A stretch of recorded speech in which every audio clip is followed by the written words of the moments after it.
You can see I changed a bit from my last video.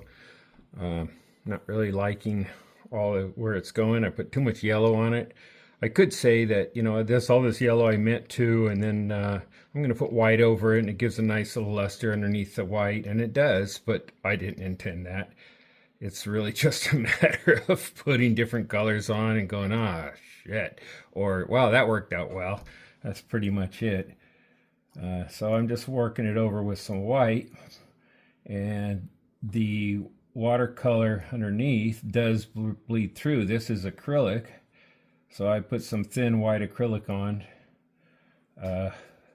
and that will settle into the watercolor and tone down the white. Sometimes I want real bright white. I like using it for highlights on certain things. It just works great. I used to be a real purist about watercolors, and I kind of got bored with that. So now I just do whatever works. It's probably my age. I'm 64, and then you hit 64 or 60 and late 50s, whatever, you start going, whatever works now. It's like just kind of like a new roof I had put on. Just keep me dry until I die. Kind of a point of view of life, and it's a good little philosophy. So whatever works, if it works for you, put that color on. Use that paint. I'm not a purist watercolorist anymore. It doesn't work for me. I don't enter watercolor shows, because it's about the medium. And it's less the medium for me. It's about the subject, the art, and most of all, any story that I can attach to this character. And that's really important to me, is the story involved. I love storybook art.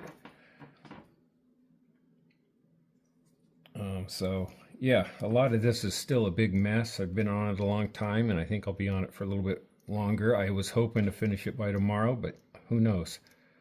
Who knows? Certainly I don't know. You think you would know, but you really don't.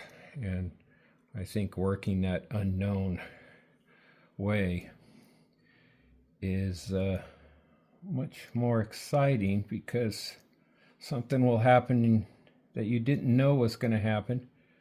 And a lot of times it's really great. Sometimes it's not. And you still go, well, I didn't expect that. And, expectations are kind of a fast track to depression anyway. So, I have so many of them. Have fewer expectations and more unknown happenings.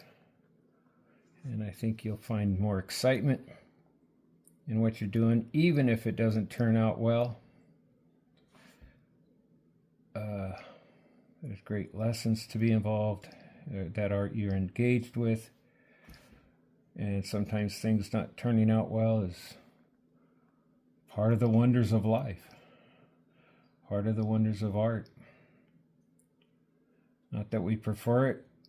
We prefer things to turn out well, good, righteous, and pure, and all that stuff, but that's just a lot of expectation. And if you keep your expectations away, maybe something will really surprise you. So I like the unknown. I don't like the yellow, so I thought, whoa, that'd be great, blue and yellow. No. Unknowing, to me, it was stinky. I still like the blue. Some of the yellow is a little bit as good, but I can see I'm still far off. And this thing might go trash. It might just crash and burn. You have to accept that too. No matter how much time you put in it, some things just crash and burn. And the fire of life is a great rejuvenator. do something else or do this again. If I had to redraw this, what would it look like? You know, that's some discipline to have to tear something up or throw this in the trash and redraw it. What would it look like? That would be, oh, I have to redo it again. Yeah, sometimes we do. So, yeah, I'm going to try this white and see what other color it leads me to and go from there. Goodbye for now.